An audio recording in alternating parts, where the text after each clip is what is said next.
Welcome to Unpacking Peanuts, the podcast where three cartoonists take an in-depth look at the greatest comic strip of all time, Peanuts by Charles M. Schulz. Hey everybody, welcome back to the show. This is Unpacking Peanuts, and today we're wrapping up good old 1996, and I'll be your host for the proceedings. My name's Jimmy Gownley. And guess what? I'm also a cartoonist. I did things like Amelia Rules, 7 Reasons Not to Grow Up, and The Dumbest Idea Ever. And joining me as always are my pals, co-hosts, and fellow cartoonists. First, he's a playwright and a composer, both for the band Complicated People as well as for this very podcast. He's the co-creator of the original comic book price guide, the original editor for Amelia Rules, and the creator of such great strips as Strange Attractors, A Gathering of Spells, and Tangled River. It's Michael Cohen. Say hey. And he's the executive producer and writer of Mystery Science Theater 3000, a former vice president of Archie Comics, and the creator of the Instagram sensation Sweetest Beasts. It's Harold Buchholz. Hello. And making sure everything runs smoothly, it's our producer and editor, Liz Sumner. Buonasera. Oh, nice. Wow, this is a classy. People forget this is an international podcast, my friends. Multiple continents coming together to give you your top quality Peanuts content week in and week out. All right, so we're wrapping up another year, coming here in the end run of a 50-year run. And we were talking last time about the idea of rules for Peanuts. That's not the right word for it, but the but poetics is what you came up with. There you go. I don't even know if that's the correct word either, but that's what we're saying. And I thought maybe we could continue a little bit today. And if at any point this gets boring, that's why we have producer and editor Liz here. She'll cut it out so you won't know how bad it actually gets. But let's just start with something real simple. What is Peanuts? Harold, why don't you go first? What is Peanuts to you? Not to you even. Just what is it? If you were to define what we're talking about when we say this is what Peanuts is, what do you mean? It's cool that that's such a hard question to answer. I think that's why we've been talking about it for all these years. Yeah. What I've seen through the eyes of Michael and Liz and Jimmy, and then just my own thoughts about it. It's a really big world that people live in with this. I mean, if I do it, I'll spin it probably my way, but it's a comic strip that is highly stylized in its art and design, highly appealing. It has complex characters mixing in with the simplicity of the form of comics. And it's funny, and it's smart, and it has a very rich world mixing things you don't normally see together, like competitiveness and spite and gentleness. And it's just this huge world. And it has to do with, I think, aspirations and how we keep trying in a world that often doesn't work out for us in each individual moment. Very nice. What about you, Michael? What do you think? Well, I would approach the question completely different. I mean, first of all, my initial thought would be, well, it's Charles Schulz drawing these particular characters. But the first question we'd have to answer are the Peanuts comics Peanuts? The Peanuts comics from the 50s, where it wasn't Schulz, but it's still the same characters. The comic books. You're talking about the comic books? Yeah, but is that Peanuts also? Well, that's what I'm asking you. Well, I would have to say yes. So that rules out it's anything by Charles Schulz. Oh, see, no, why? But we're defining it. You could absolutely roll those out and say that's not Peanuts by what we're talking about. But I consider that Peanuts. I mean, we've talked about them on our show, and we only talk about Peanuts. We never diverge into our history or anything. No, it's absolutely true. We never do that. It reminds me of this REM interview I was reading this one time. They said they stay focused. No, sorry, go ahead. Anyway, so basically, it's a vaudeville show. It's a cast of characters And so you can't say Peanuts is Charlie Brown, Peanuts is Snoopy, because if you had a book of just Linus and Lucy strips, that would be a Peanuts book. Uh-huh. I don't know. I really can't define it more than that. Peanuts has gone to places where I didn't think it would go. And even though, it's not the Peanuts I liked or I grew up with, it's still Peanuts. I mean, I can't deny that, whatever he does with these characters is going to be Peanuts. He's stuck with essentially with, the 1 to 5 panels with a punchline. But there are certain strips that don't fit that. There are some strips that don't have punchlines. They're all Peanuts. So it's not the format. I don't know. Conceivably, if he would have let like one of his children take over the strip and train them to, for their whole lives to draw like this, that would be Peanuts too. Uh-huh. Interesting. Very, very interesting. And you? I'm prepared only at this stage to say it is a comic strip by Charles Schulz. And I would actually eliminate all the other stuff and say it's not Peanuts, which is funny because wouldn't you think that would go the other way, that Michael would say that and I wouldn't? Yeah, I would have thought that was the way it would have gone. But isn't that amazing? That's okay. That's what makes this show so darn interesting, people. We are enigmas wrapped inside bacon. Yeah, exactly. With a little water chestnut. All right. Well, that is very interesting stuff. I want to keep this conversation going over the couple months that we have of our regular, going through the years episodes. So if you listeners out there want to, contribute your definition of what Peanuts is, you can always write to us over at unpackingpeanuts@gmail.com. And if you want to just keep this conversation going in any number of ways between episodes, you can certainly do that. And the first thing you're going to need to do is go over to unpackingpeanuts.com, sign up for that great Peanuts reread. It'll get you that one email a month that'll let you know what strips we are going to be discussing. And then you will find them some way so that you can read them. If you've been listening along, you know that GoComics.com now has a subscription. So it'll cost you a couple bucks to finish out this run. If you want to do it through GoComics.com, it's like $5 a month. You get access to all their other stuff though, too, if that turns you on. If not, be inventive. It's the 21st century. You can figure it out. But we're going to go ahead and, I went out and, called up the old Fantagraphics books. So that's how I'm going to be finishing up this run. So I'm excited. So I have a question. When we're done, will it now be pronounced reread? The great. Yeah, that's amazing. We don't have to do a thing about it. It's the great Peanuts reread. I love it. I do have some more 1996 news of what was going on with Charles Schulz's life.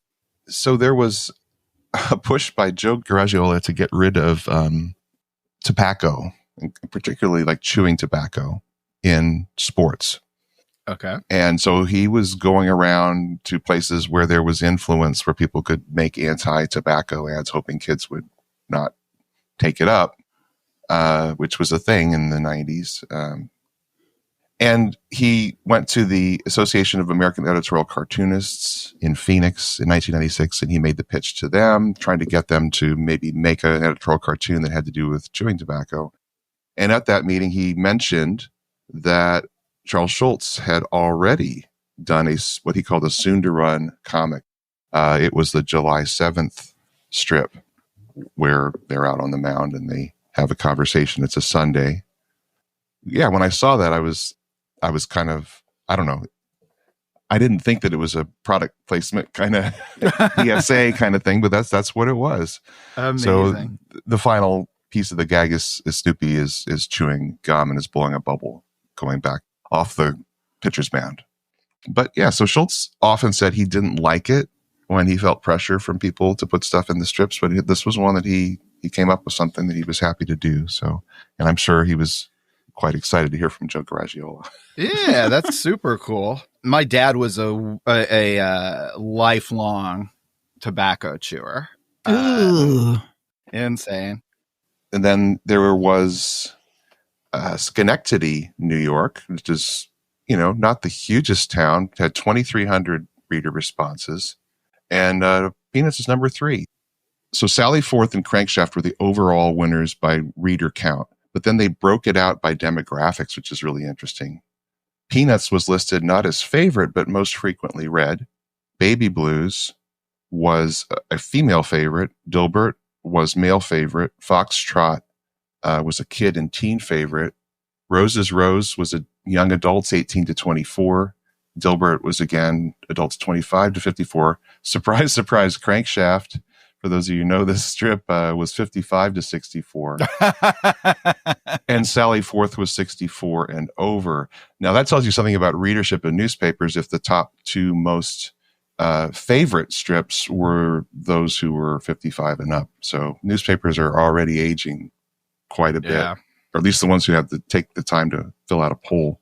Right. But that's interesting. Schultz was not a favorite, but people were still reading him faithfully in 1996. And then, boy, I don't know what's going on in New Jersey.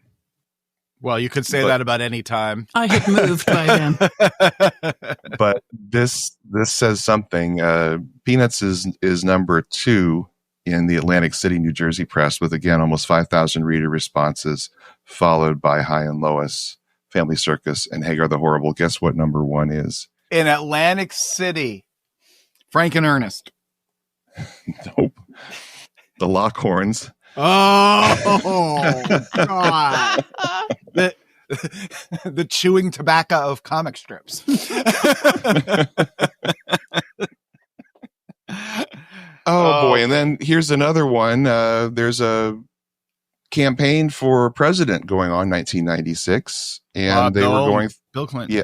The primaries were happening. And there was an interesting question posed to the Republican presidential candidates, which again shows the power of comic strips in 1996. They asked each of the candidates what their favorite comic was. So Bob Dole and Pat McBuchanan chose Peanuts. Lamar Alexander picked BC. Robert Dornan picked Prince Valiant. Steve Forbes opted for The Phantom. And Richard Luger went for Superman. And Phil Graham declined to make a comment. Oh, Phil. Wow. Here's what I would be curious to see how they finished in those primaries related to what their strip. I think, Yeah. Phil Graham was reading Mary Worth. he didn't want to. Yeah, I'm not mentioning it. He was not ready to divulge. And then my last piece here is a nice, bright little moment. One of the up-and-coming strips of this particular era is the wonderful Mutts by Patrick McDonnell. Yeah. And he had a book coming out. And Schultz made it known that he was a fan of Mutts. And McDonnell said he was thrilled that Schultz liked his strip. He says, I grew up reading Peanuts. It's probably the comic that inspired me the most. And Schultz wrote an introduction to this Mutts collection. And I'd like to share it because it's kind of cool. He says, what's the highest compliment I can pay Patrick McDonnell? He keeps coming up with ideas I wish I had thought of myself. Wow. To me, Mutts is exactly what a comic strip should be. It is always fun to look at, and the 2 main characters are wonderfully innocent. It's hard to believe that after 100 years of comics, Patrick could come up with a new and perfect little dog. I like everything about Mutts. Wow. That's something for your tombstone. Yeah, boy. Can you imagine that getting that kind of ringing endorsement from Charles Schultz? It took me a while to get into Mutts. It was really until when I saw there was like a big, like the art of Patrick McDonnell book or whatever it is, where you saw like all the Sundays collected. And then I was like, oh boy, like I think he is one of the all-time great comic strip colorists. Like they always look amazing. Every single one of his Sundays. I was Mutts mad when it first came out, like starting in 1994 or so. It was in the newspaper where my in-laws were, and my mother-in-law faithfully cut the strip out every single day and collected them and would mail them to me in Virginia Oh, Beach. that's awesome. That era in particular is, it's just gold. It's so sweet. It's so funny. It's so smart. I can see why Schultz was a fan. Probably the last great comic strip of the 20th century. And for you cartoonists out there listening along, inked with a fountain pen, but not loaded with ink. He dips the fountain pen in ink like it's like a crow quill pen, and that's how he inks Mutts. Cool. I don't know many people who have done that approach, but that's how I lettered some of my old comic book Apathy Cat in the 90s. I fell in love with the nib, and this was an ancient fountain pen. So, I was afraid I wasn't. For number one, you're going to clog it up with the permanent ink that you need to use. Oh, okay. Try That's to go the through reason why. the system. That's what I was going to ask. I see. Yeah, and so they've created some fountain pens where you can kind of do it, but it doesn't quite give you that incredibly dense, rich black ink that cartoonists are, old school cartoonists in particular, ones who love the way it was always done. Which, I mean, Patrick McDonald of Mutts, he is absolutely into the history of comic strips. Wrote a great book on Crazy Cat, actually. Yeah. Mm-hmm. Yeah. So the only way you could use that pen and not just clog it up would be to dip it in an inkwell and have at it. But that never occurred to me. I always wondered why he did that. Why didn't he just load it up? Because it would be so much faster, but not if you're constantly cleaning or buying new pens, I guess. Actually, before we move on to the strips, as long as we're talking about the craft side of cartooning, I want to ask you, because I have I do another podcast, in case you don't know, over on my Substack called Jimmy Gownley's Dumb Ideas. And I have two questions people ask me about process, basically. And what's the most important thing for you two in choosing the tools you use? Not just even cartooning, but any art you're making. Do you have like, if you thought of like, what's the number one thing? Like, oh, it's got to be blank for me to use it. Because I think me at this point in my life, I think the first most important thing is ease of use. And the second thing is actually like vibe. Like, do I have fun doing it? Fun using it? I mean, what's your criteria for like whether you're using Clip Studio or you're using sponge dipped in marmalade? What is it that draws you to the tools you use? Michael, why don't you go first? Okay. Well, it depends what you're going for. I have like two very, very different styles. So I'm cartooning, but I'm not going to be drawing on paper anymore. I don't even have a desk. So basically I am drawing in Clip Studio, and I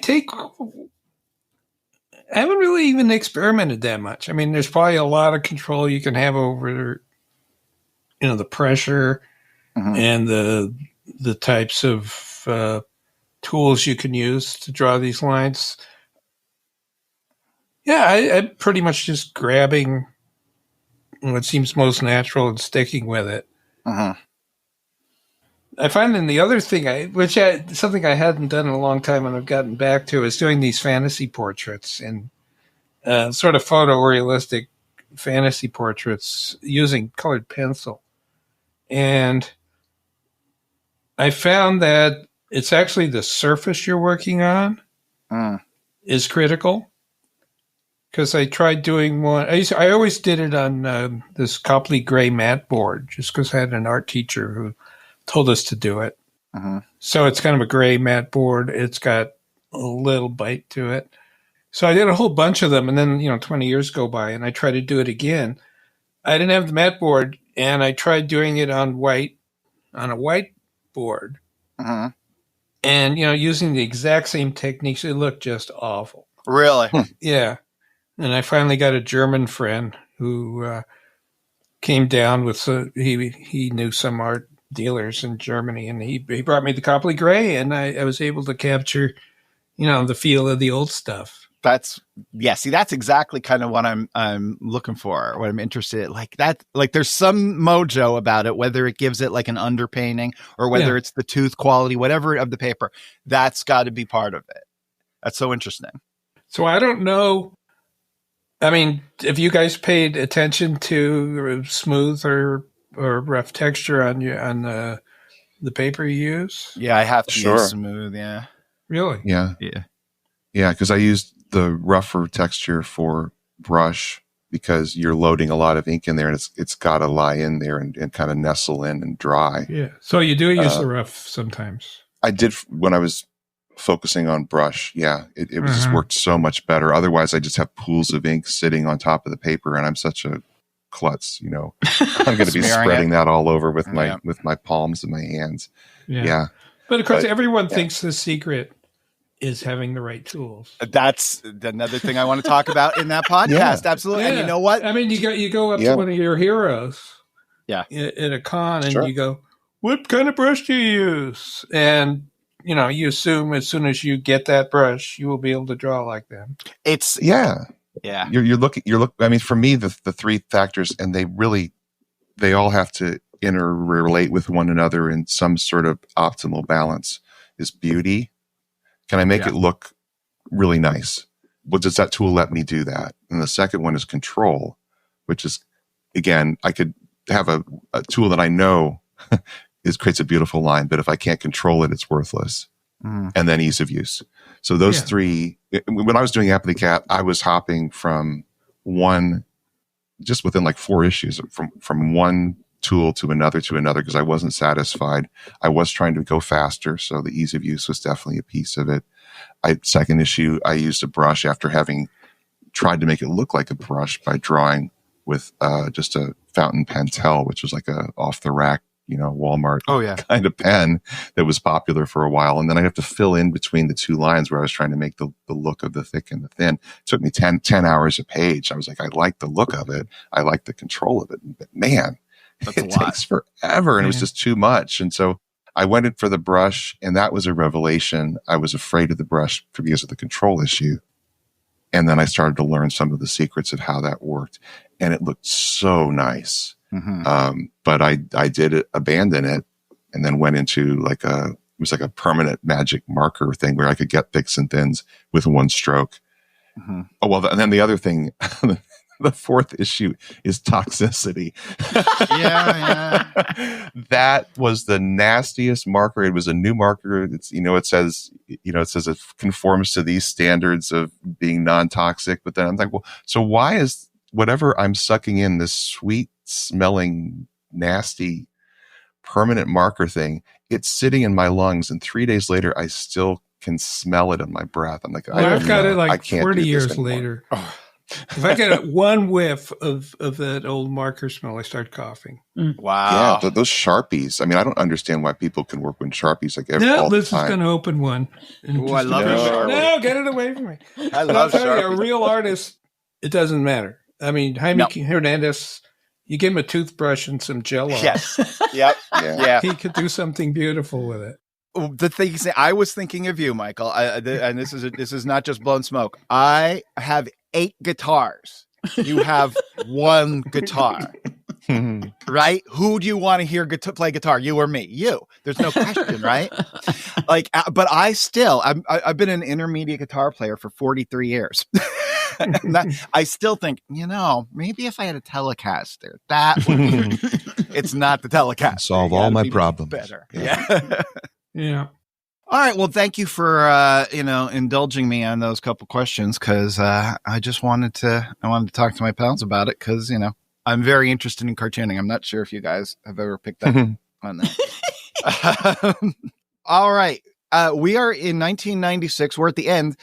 In September of this year, something extremely important happened. Michael, you have to think about it between now and when we get to the October strip. See if you can remember what important event happened in September of 1996. Okay? No guessing until we get there. I was around, but I don't think I remember anything. Did we meet? No, we met earlier. Yes, it was. That was it. Was it 96? Yes, in September 20th or something, 1996. I would have thought it was a year or two earlier. No, 96. 95, I was sitting next to the Boneyard people at Small Press Expo. And then the next year, I met you. Cool. And then the year after that, I met Harold. There you go. Wow. All right. So enough trips down memory lane. Let's just go ahead and get to these strips. What do you guys say? All right. Sure. All right, here we go. We are starting on August 31st. Lucy's watching television and Linus comes up behind her and Linus says, I wonder if it's my imagination. You don't seem to be as crabby as you used to. To which Lucy zips around and yells, I'm not slipping! Jimmy, I actually think these are much funnier hearing you read them. I think I'm getting used to that. This is the voice of Peanuts. Well, thank you. Well, this is Schultz directly addressing his critics, I feel. Oh. Yes. Yeah. And I thought I'm going to do this. I'm going to do my least favorite thing of all time. Is this the first time that he ever that he put the date in between the panels? I don't think so. Exactly. It's not. I knew that. Wait, good. You passed the test, Harold. September 11th. Rerun. This is a little. It's an ongoing sequence slash storyline where Rerun is finally going into kindergarten. Mm-hmm. He is 30, almost 30, and he's going to kindergarten for the first day. And he takes the first week off because he hides under the bed. So I like that. And now here he is. He's finally buckled down and he's going into kindergarten. He's at the teacher's desk and he comes up and he says, yes, ma'am, my name is Rerun. I don't know. That's what they all call me.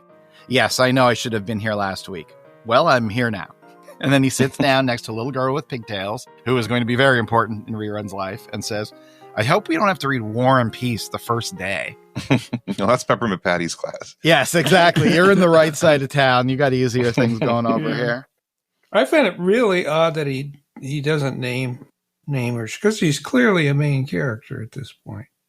Yeah, she's just always called like the little, or she's not called anything, but I think she's like, the girl with pigtails. Yeah. Yeah. I mean, his other unnamed character never appears. So this is weird. I mean, are there any other comic strip characters who never get a name? Do we know the BC? Do we know all those characters? Well, BC is called BC. Yeah. But there's the other guy. There's another one. And the other, I don't know. There's Wiley and yeah. And of course, we know there's the famous Tater Tot over in Barney Google. Names are important. So in the drawing of Rerun, at least in this particular strip, it looks like, to make him look younger than Linus, there seems to be more of the back of the head. Now, part of it's because he's covering Linus's back of his head with more hair, but that's quite a lower cranium there. Yeah, and you see later on, you start seeing he has a real struggle with it. It's a big round curve, and it's going underneath. Like the Snoopy curve is on top, which is easier, and you'll start seeing it gets real jagged in places. It's interesting. Yeah. I found that, for me at least, the best way to indicate youth is to have the chin closer to the mouth. Oh, yeah. So if I was going to differentiate, even a couple of years difference, I haven't known if he's done that. That's interesting. Drawing children is hard. I mean, Schultz has his codified style down, but like if you look at people who are considered great artists in comics, like particularly realistic artists, I think of Neil Adams. Look at a Neil Adams child, and you will swear that this unbelievably talented person has never seen a child before and might be drawing with his teeth. It's weird. It's like, they just look monstrous. It's like a lot of people are self-taught or they're taught in their genre. Yeah. And it seems like if you're doing superheroes and all of that, it's not one of the lessons on how to draw kids. If you look at animated cartoons, there are all sorts of rules that they teach you if you want to have a young, small, or a cute character. They say, make wide set eyes, have a high forehead, all that sort of stuff. So it's kind of baked into the person who grows up through the animation ranks. But if you're learning superhero art, that lesson may never happen. Yeah, unless you're drawing Super Baby, you're not going to be drawing babies. Yeah. There's a thing about Rerun that I haven't been able to put into words, that's unique to his character. And you see it in the second panel, talking to the teacher, and he doesn't seem to be intimidated talking to this adult. And he seems to be very matter of fact. He says, yes, I know I should have been here last week. Well, I'm here now. Yeah. There's something about that. He's not afraid to go up, knock on someone's door and ask for something, or just speak to somebody and say, look, I want to play with your dog. He's not intimidated by whatever the teacher was saying for him being gone the entire first week of school. He's just like, let's move on, Yeah. But what is that about Rerun? Because I like it. It is I love it. Unique attribute, but I don't exactly know what to call it. I really do believe that Rerun's a very subtle character that in some ways is the most realistic kid in Peanuts. But yet he has like a sophistication to him, even though his sophistication isn't about, psychology like Lucy, or he's not, reading the Old Testament and quoting it like Linus or whatever. But he's okay with who he is, and he's like you say, he's not intimidated by an authority figure. He's not intimidated by the world. He's going to find his way. And yet he was hiding under his bed for a week before going to school. The complexity of the Peanuts character. Yeah. And that seems completely reasonable, right? Yeah. It's a quite a trick to do in a comic strip. But in that second panel, you could really see how rough the bottom of his head is. Yes. Yeah. And definitely this year, just looking at the dailies in the Fantagraphics books, particularly the Sundays, I'm not sure if he's working smaller in the Sundays now, and that's why you see it. But the strips, they don't hold together without you just taking in all of the shake. He seems to control the dailies much, much better. And maybe that's because he's working larger with the dailies. September 15th, Sally gets some paper out of either a bagel. Oh, I guess it's like a little buffet unit. I thought it was an elephant. It could be an elephant. So she gets a little piece of paper from her little, piece of furniture. And then she brings it to her big brother, Charlie Brown, and says, Grandma wants us to write her a letter. It'll be from both of us, as they both sit down at the table. And Charlie Brown starts writing, as Sally dictates. Dear Grandma. And Charlie Brown, Dear Grandma. Writes it really smeared. Then she says, how have you been? Charlie Brown, how have you been? It's just even worse. It just smeared across. We miss you. In complete abstraction. Love, Charles. And then he smearily writes his last name, or his name, Loves Charles. And then Charlie Brown asks Sally, Love Charles? And Sally says, I think maybe she'd rather just hear from you. And he has ink all over his face. All over his face. Speaking of that's me doing with a fountain the pen. comics. Yes. 1996. He is sticking with whatever pen he is using. I mean, we are 50 years into the Bic revolution at this point. Yeah. What is he doing? I don't know, but boy, it's like he just lets the shake go whenever he's doing cursive. I guess there's no way to fight it when you're doing cursive, because you have to have basically cursive is a continuous line, right? Yeah. For a whole word. How do you hide your tremor in that? You can't. Luckily in this too, it works because the whole premise is him not being able to write with a pen, so it's perfect. Yeah, but in the strips where it's just Charlie Brown writing and he's writing it, wow. You know what? This cursive thing, it struck me recently. There was a graphic novel that came out about 4 or 5 years ago by Barry Windsor Smith called Monsters. And a lot of it is hand lettered in cursive. And, this took them like 30 years to draw this comic book. Wow. Cursive is not being, people in their 20s can't read cursive. Well, yeah. So he's going to appeal to the crankshaft readers. Right, exactly. But right? I mean, in 10, 15 years, I think they'll have to, assuming that's still an issue and people want to read that book, honestly, I think they'll have to re-letter it. Yeah. It's like going to the opera and having the translation on the screen. Yeah. September 28th. Snoopy and Woodstock are atop the doghouse, and Snoopy says, I don't know when my birthday is, and I don't know how old I am.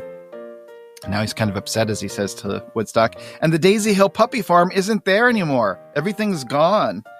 And Woodstock asks the question. Snoopy says, no, I'm still here.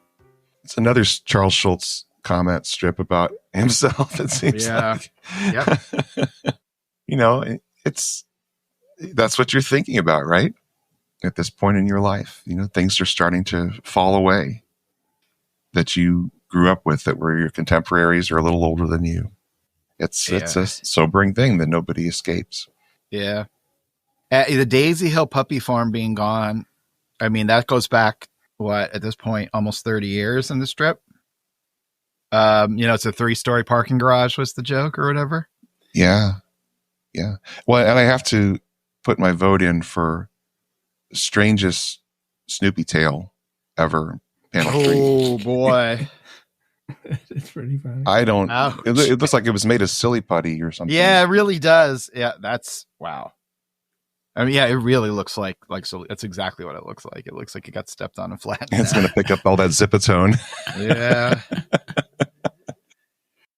Let's take a break. We'll come back. We'll talk about more comic strips. We'll read the mail, and we'll just have a good time in general. Sound good? Good. Sounds Sounds great. Hi, everyone. I just want to take a moment to remind you that all 3 hosts are cartoonists themselves, and their work is available for sale. You can find links to purchase books by Jimmy, Harold, and Michael on our website. You can also support the show on Patreon or buy us a mud pie. Check out the store link on unpackingpeanuts.com. All right, everybody. Break's over. Back to work. Got anything in the mailbox, Liz? We do. We heard from Colin Heaney, who writes, hey guys, I mentioned a couple of weeks ago that I'm in the middle of an REM binge. Oh, exciting. And I just recently made my way up to New Adventures in Hi-Fi. Underrated masterpiece. Which almost matches perfectly with this stage of the show. Yeah. Anyway, I was wondering what your thoughts were in the so brief appearance of Joe Grunge in April 1993. It's actually April 26th of 93. Should we have had more of him? Could he have worn a Zero t-shirt? Oh, yeah. Snoopy in the Seattle grunge scene? Or was he a monstrous abomination that Schultz quickly regretted? No. I find it hilarious that this was even a persona and didn't initially believe it was real. The idea of grunge even existing in the Peanuts world is crazy to me. Yeah, it really shows how long this thing has been running. It was pre-rock and roll, or just the very earliest days of rock and roll. And now here we are in rock's 6th and one of its last iterations. Yeah. Wow. First off, though, New Adventures in Hi-Fi. How good is that 1996 album? Tragically, until I realized the person in the song is a complete monster, I totally related to the Wake Up Bomb. I thought, yeah, I relate to that guy. And then I heard, oh, he's a terrible person. And I was like, oh, yeah, I agree. Right. When you said that REM was lining up with where we were in Peanuts, I was thinking, what, you turn it on in Dark Side of the Moon with Wizard of Oz while you read the scripts. Goes perfectly. It's amazing.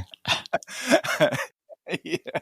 And Colin adds, P.S. I've decided, for no reason in particular, that Charlie Brown's favorite REM album is Automatic for the People. For the People, of course it is. No, there's no question. That's complete logic. I agree. and he says, Lucy's his monster. We're best friends. I agree with all of that. Be of good cheer, and thanks for making the best pod on the internet. Woo, Colin all right. From Ireland. Thanks, Colin. Thank you so much. We also heard from Shaylee. She actually just wanted to write and let us know that the Charlie Brown Marbles episode was, in fact, turned into that animated special, like Joshua also told us. Mm-hmm. And she's very happy that my eye surgery went well. Our Peanuts listeners don't know I had double cataract surgery, but now I can see fine. So all is well. Best. Yeah, so that's what we heard from Shaylee, and I think that is the end of the mailbox. If you characters out there want to talk to us, we love to hear from you. You can shoot us an email over there at unpackingpeanuts@gmail.com, or you could call the hotline or leave a text message like Shaylee did on the hotline at 717-219-4162. And remember, I love hearing from you because when I don't hear, I worry. And while we're here outside the strips, Harold, do you have any information about where people might be able to come see you if they're out and about in the world? Yeah. So if you go to haroldbuckholtz.com, you can find my events list. I'm starting to populate that, and you can see where I'll be showing up.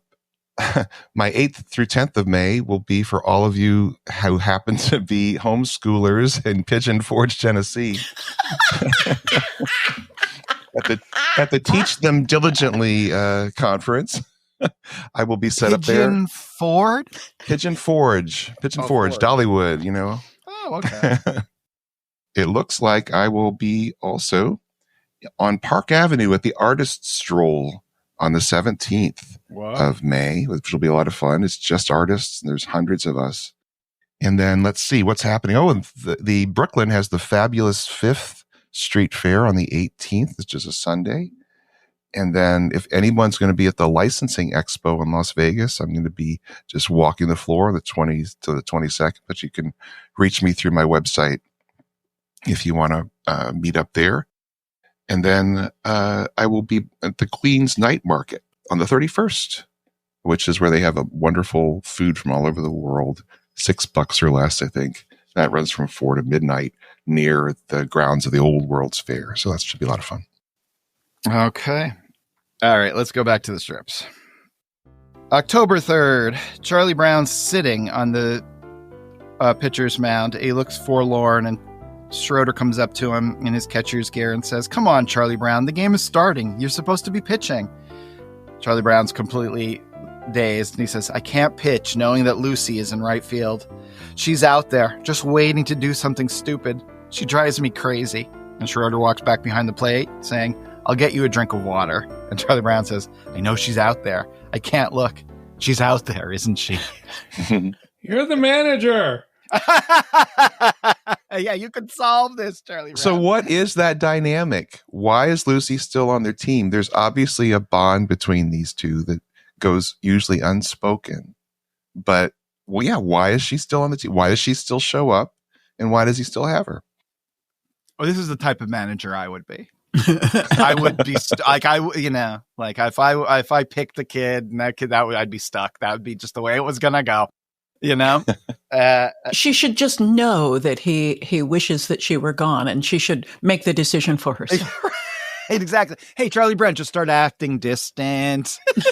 Well, she's probably just noting his pitching skills and saying, I belong here. Right. He does that thing where he makes the hat sad. I love that. I do too. October 22nd, Charlie Brown and Linus are sitting in class, and Linus says to Charlie Brown, "Girls like compliments." He leans over and kind of whispers to Charlie Brown, "If you want to impress that little red-haired girl, say something nice to her."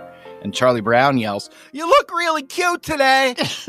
And then in the last panel, Linus says, "That impressed her, Charlie Brown. She fell right out of her desk." So Charlie Brown has now spoken to the little redhead girl. I cannot believe this character we've known for 47 years would actually have the guts to do that. The only reason I can believe it is because of the suggestibility of Charlie Brown with Lucy and the football. All it takes is someone when you're a little off your guard, whispering in your ear, and you do idea. It. Yeah. You know what's really crazy too? Here, I don't know if I'm projecting, but Charlie Brown's head in this strip is so clean and crisp. Especially that one where he's yelling. Especially the one where he's yelling, right? It looks What's like going on? Pasted in from like a 60s strip. I mean, it's not. But look at look at how shapeless and shaky the body is. And then that head is wham, wham, wham. Perfect. Wild. Yeah. Again, you said you have the sad hat in the last strip. Yeah. It's like Schultz is living through the characters, and somehow he pulls it out of himself, this super clean, bold drawing of a bold Charlie Brown. Yeah. November 8th. Rerun comes home from school and says, "Boy, what a time we had in kindergarten today," as he's taking his jacket and hat off. And he sits next to Lucy and says, "We had some wooden blocks, see? And we take one block and put another block right on top of it. I'm telling you, it was really something." He leans back and smiles with his eyes closed. Then he says, "It never occurred to me to put one block on top of another." Then he leans back, puts his hands behind his head and says, "Yes, sir, that was really something. What a day." I love the strip. I remember that feeling. I guess I was like first grade or something, and I remember the teacher was reading us from a book. I remember coming home and thinking, like, I felt sorry for my parents because we were so cool that people like read to us.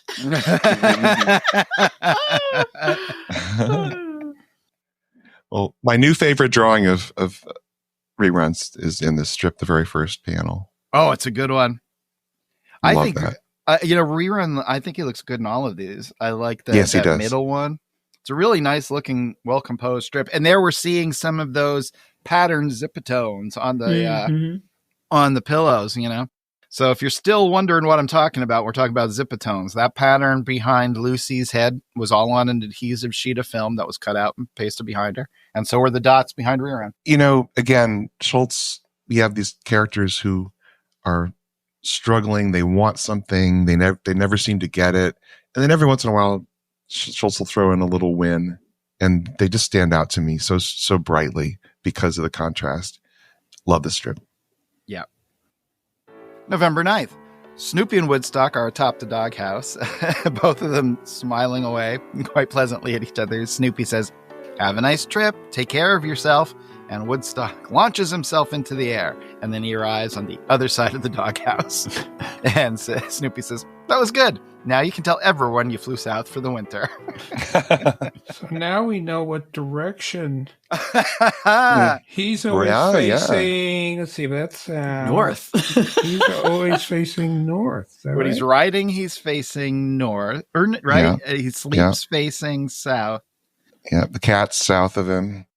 The Red Baron is facing south. Yeah. One of the strangest things and just coincidences in life is that Harold's wife and I both had the same teacher in different states and different years. And she always said, she was a nun, Sister Regina Alma, you need to sleep at night, head north, toes south, so that the magnetic lines of the earth flow through you. You don't want them slamming up against you. That's the kind of thing you learn in Catholic school. Wow. That's good science and good religion. Yes. That's part of the dogma. Yeah. You're going to find that in the catechism. I don't think so. Yeah. You don't want to lie east-west.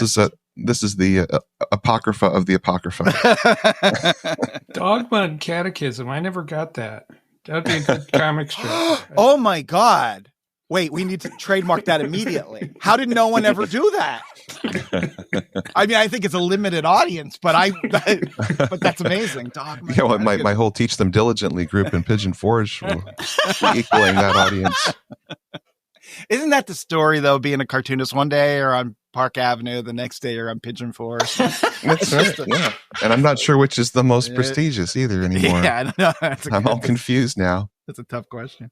But you look at Snoopy's snout in the last panel and Woodstock's beak in the second panel. You're getting that weird double curve on the bottom that started to show up, particularly this year. It's like he doesn't complete the full roundness of the line. He just gives it a secondary swoop. Yeah, kind of unusual. I really like. I just like Woodstock flying. I even as a little kid, I love the wobbly, half upside down sometimes, shaky Woodstock flying. Yeah, Woodstock. It's funny. I mean, a character like Woodstock really can get overlooked. It's a small little character. Yeah, but he adds something incredibly special to this strip. November 12th. it's a whole gang of them, and they're all standing in line, waiting for the school door to open for them to go in and start their day. And it's Sally, Charlie Brown, Linus, Lucy, Rerun, Violet, and Snoopy. And Sally says, "Why is your dog standing in line?" And then Linus says, "Dogs can't go to school." And Lucy says, "They'll never let him in the door." And Violet says, "So why is he standing in line?" And then, actually, we're waiting for the school bus, I guess. Yeah. And Snoopy then says, "The driver promised I could sit in her lap and steer." Big smile. It's kind of sad that one of my favorite characters just doesn't have anything to do. Well, she really doesn't have anything to do, because the reason I picked this is the last appearance of Violet. Is it really? Oh. Goodbye, Violet. Oh. Yep. Now she will appear once next year, but it's a rerun because he was on a sabbatical, and he did. You see her again in the strip, but this is the last original appearance of Violet. I feel sad. I know. That's a big deal. It is. Well, and then one other super minor thing is I don't think I've ever seen Linus with wearing the baseball cap backward. That's a name. Is this the first time? Leave it to our listeners. December 26th. Spike is out in the desert, of course, and he looks and he sees his Christmas stocking hanging off the cactus, and he looks forlorn. It is an empty Christmas stocking. He then takes it off the cactus and walks it to the edge of a cliff, where he throws it into a ravine. This is like that Olaf strip. Yeah, yet not quite as dark. How can you tell that Spike is looking forlorn? You know what? You can't lose if you say that. Yeah, right. Exactly. You'll be right every time. I swear, I saw both of you pick this one. So I read this like 20 times, trying to figure out what the joke was. Oh my God. This made me laugh out loud so hard that Spike expected there to be something in his stocking. There wasn't. He makes essentially no reaction and then just throws the stocking into a ravine. That cracks me up. That third panel, yeah. I mean, to me, it was kind of movingly sad. Oh, it's really sad. It's really sad, and it's really funny. Like, it's a really interesting strip, I think. It is. It's either really sad, really funny, or it makes no sense at all, depending on which Unpacking Peanut tone you choose to follow. That is the genius of Charles M. Schulz. Boom, right? There you go, in one strip. And he doesn't care that Michael doesn't think this one makes any sense, because he knows he'll get one that Michael will like and we won't like. He really, even at this stage, has quite a lot of gas left in the tank. Yeah. Maybe I didn't realize that 12/26 it made it something to do with Christmas. Yeah, that's the downside of reading these just well, at least on in that internet where there is no time, there is no space. Well, Michael, it's not like you grew up putting your stockings. I never had a stocking on the chimney. Why is he throwing away a sock? Right, why is he throwing away a sock? Right. Actually, I kind of like that version too. Let's try that. Perfectly good sock. Let's try that. Spike's in the desert and he looks at a sock. He throws the perfectly good sock away. That's a little too large for his feet. How come you don't get it? It's fantastic. I don't know how you look at it. All right. December 30th, wrapping up the year. Charlie Brown is at, I guess it's like a mall sports memorabilia show. And he is talking to a guy behind the counter and says, "Yes, sir. Is this where you're selling athletes' autographs? I'd like a baseball with Joe Slobotnik's autograph." "Who is he?" "He's my hero." "Is he here?" "Well, just ask him to sign a ball and I'll pay for it." Snoopy's with Charlie Brown this whole time. And then Snoopy thinks, "I used to have a Lassie dog dish, but she never signed it." So strange that Joe Slobotnik's in the shop and Charlie Brown doesn't go over and talk to him. Just ask him to sign a ball. Yeah. Yeah.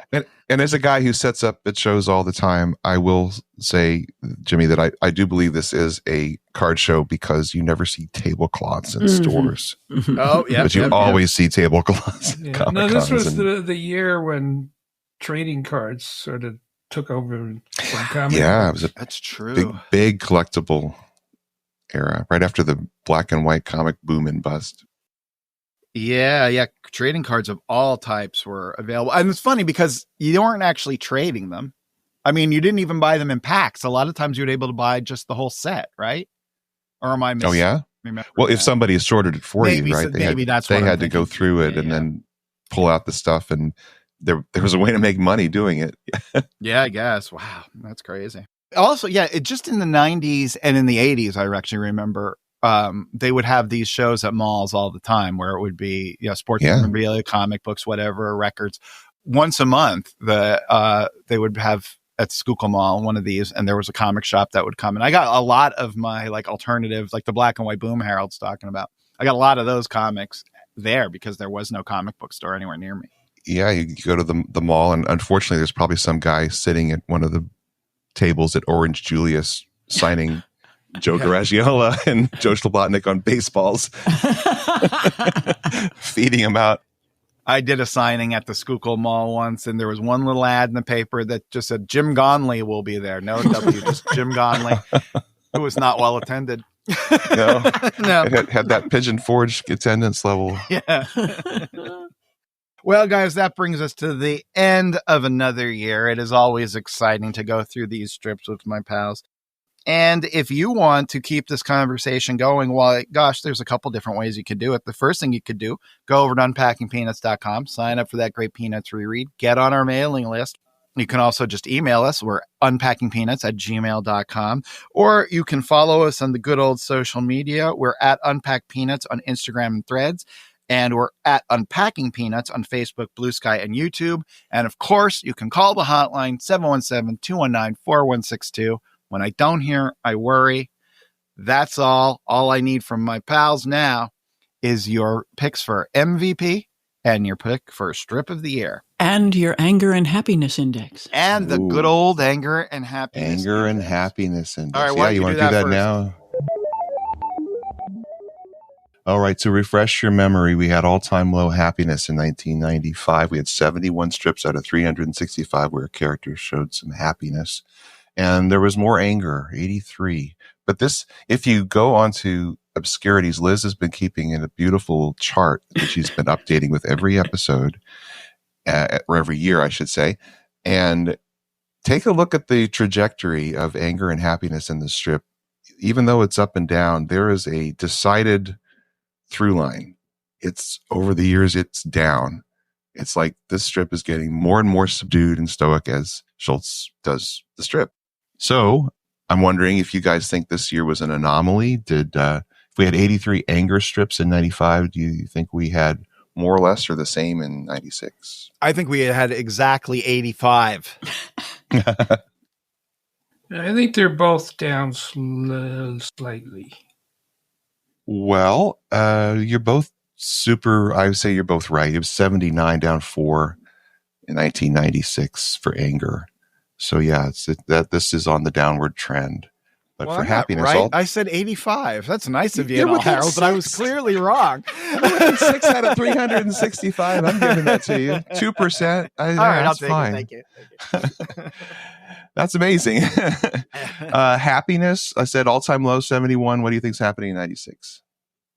I'm looking at this with Spike dropping that sock off the. I think it's up. You think it's up? What do you think, Michael? Slightly down. Liz, any thoughts? None. Okay. It's bounced up to 82. So it's slightly higher than anger, which is usually the trend. You'll have a few more happy than sad or angry strips, I should say. And it's back to that normal thing, but still low for the overall run of the strip. So there you go. All right. Well, who wants to go first for their MVPs and strip of the year picks? Hey, Michael, why don't you go? I shall go. Harold, help me out here. Yeah. Strip of the year. I'm going back to the first strip I picked, February 4th. Okay. And I remember that it struck me that I think Peanuts has been getting less and less neurotic. Mm-hmm. But this was a classic neurotic strip from the golden age of neurosis. Maybe give a little recap of the strip because I don't have it. Sure. Let me flip through my Fantagraphics books. February 4th is a Sunday, and it's a psychiatric booth. Lucy is hanging out, and Charlie Brown really, total neurotic. Said, I just had a terrible thought. What if I finally meet that little red-haired girl, and what if she really likes me? What if it turns out that I didn't like her as much as I thought I was going to? How could I tell her? How could I break up with her? How could I leave her? And Lucy's like, you're worried about leaving someone you haven't even met? Hopeless. Completely hopeless. And then Charlie Brown says, maybe I could leave her now and meet her later. Classic. That's a good pick. Okay, like that one. And maybe I did this last year, but Rerun's finally come into his own. He's got his very own character, and his strips are good. And he's even got a cohort, a pal. Anyway, so I will give it the most valuable peanut to Rerun this year also. All right. Harold, how about you? I agree, Michael. I'm going to give this to Rerun. He continues to unfold before us, and he's a really cool character. I was almost going to give this to a Woodstock strip this year, though. It's my favorite, but I really do like that November 8th strip of Rerun coming back from kindergarten after being so concerned about having to go to school. And boy, he is stacking blocks like it's nobody's business. Professional blocks. I love that strip. Yeah. And like you say, he is, even though he's speaking with some level of sophistication like Schultz's characters always do, he does feel like a little kid, probably more than any other kid. I agree. And it's just great seeing this little guy having a good day. Absolutely. I'm going to pick Rerun for MVP as well. Woo! And I'm going to pick December 26th. Spike throws away a perfectly good sock. No! That is my strip. I love it. And you know what else I love? Hanging out with my pals and talking about my favorite comic strip and having you guys join us. So if you want to join us, come back next week where we're going to do this all over again, starting with 1997. Can that be true? That's not true. Wow. All right. But find out next week if that's true. So until then, for Michael, Harold, and Liz, this is Jimmy saying, be of good cheer. Yes. Yes. Yes. Be of good cheer. Cheer. Unpacking Peanuts is copyright Jimmy Gownley, Michael Cohen, Harold Buchholz, and Liz Sumner. Produced and edited by Liz Sumner. Music by Michael Cohen. Additional voiceover by Aziza Shakrala Clark. For more from the show, follow Unpack Peanuts on Instagram and Threads. Unpacking Peanuts on Facebook, Blue Sky, and YouTube. For more about Jimmy, Michael, and Harold, visit unpackingpeanuts.com. Have a wonderful day, and thanks for listening. This is the voice of Peanuts.